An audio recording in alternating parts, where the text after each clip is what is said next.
Hey friends and fans, Ryan Dohrn here, your friendly neighborhood sales coach.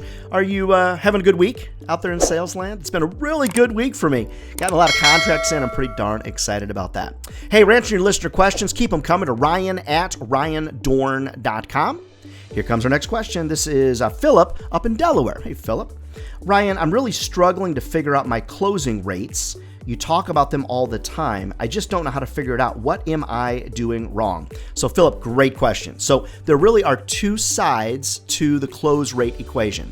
You've got your close rate on renewals, which is usually going to be higher. And then you've got your close rate on brand new business, which is usually going to be substantially lower.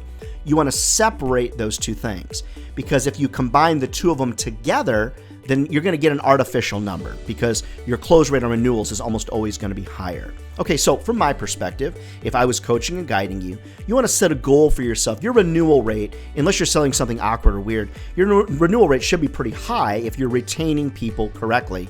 And the product you're selling is something that is repeating and renewable. Like, for example, in my business, I almost exclusively sell marketing and digital services. And so that's something that's going to renew on a regular basis. Now, if you happen to be watching the podcast or listening to videos or whatever the circumstance is, or I guess you'd listen to the podcast and watch the videos, and you're working with insurance or real estate or something like that, the numbers are going to be a little bit different. So this really is advice for those that are selling something kind of that you would have to resell every year. Okay, on the renewal side, in my opinion, you want to set a goal to renew about 8 in 10. About 80% of your business, you want to try to renew. Those that go out the door or don't renew, only about 10% of those really should be people that just flat out went out of business or whatever. You want to watch out for that 10% of people that aren't real happy, but if your renewal rate is lower than like 80%, if it's dropping below 50%, okay, something's off in the process. And that's something that's more detailed than we would have time for in this listener question to get. But you want to know your renewal rate. And my goal would be like 7 in 10 or 8 in 10. About 70, 80%. Okay, now on the other side of the house, now what you've got is you've got new business close rate. Now, those that are really doing well out there, typically a close rate of 25 to 30%. So that means when you have 10 meetings, you close about 3 in 10. That would be 30%. That's really good. That's really good out there. Now, if you're at 10%, you need to improve. 15%, you're getting there. 20%, I mean, not horrible. 25, you're pretty normal. 30, you're doing pretty good. If you're higher than 30% of your close rate, you're not selling what I'm selling. You're selling something highly discounted, or gosh, maybe you should write a book and send me a copy of it because I'm pretty good at it, and I sit around 30, 40% on new business. Okay, so now back to the original question. The original question was, how do I figure it out? Just look back at the 10 presentations that you just made, okay? So 10 complete clients. Not if you have 5 meetings with one client and 5 meetings with another client for 10. That's not what I mean. When you look back at the last 10 meetings you had with 10 separate clients where you actually had the ability to make the presentation you wanted and give them the proposal for consideration that they wanted. That, for me, is where your close rate really needs to come in. Look at the last 10 calls you made that you felt you did everything right, then determine how many of those actually closed. So if you're only closing, say, 1 in 10, then something needs to be improved. Either it's the way you're presenting, it's what you're presenting, it's a price, it's your process. I mean, it could be you. Maybe it's the questions that you're asking or not asking. Maybe it's the format that you're following. See, a lot of times something that impacts close rates dramatically, for me, my close rates are higher because I go to meetings with a proposal ready to go. I don't have to customize things. I mean, I could customize the heck out of stuff. I just choose not to.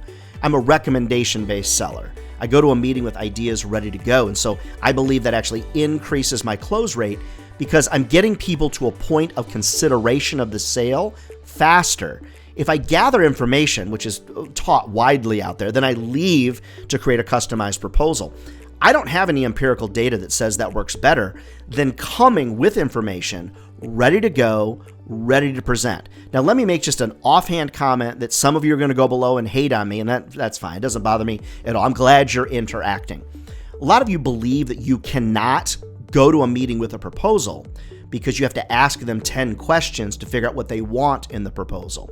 Unless you've never had a client like this before, you should be able to go to a meeting with ideas and pricing ready to go. As a matter of fact, my youngest buyers that I deal with, and a lot of you know I'm 50 years old, I've got a lot of younger buyers than me. My youngest buyers have taught me that I need to step up my game. I need to come with ideas ready to go. They want to know what it's going to cost, who else has done it, and how much is it. I mean, it's a very simple process. My younger buyers have made me a better salesperson. They've made me speed up. They've made me be more efficient. So when you think about this, Philip up in Delaware, it's super important for us to be adjusting to the times as well. So when you think about your close rates, divide them into two groups, renewals versus new business. Calculate across the last 10 meetings that you've had where you were happy with the presentation, etc. And that's how I would potentially figure it out.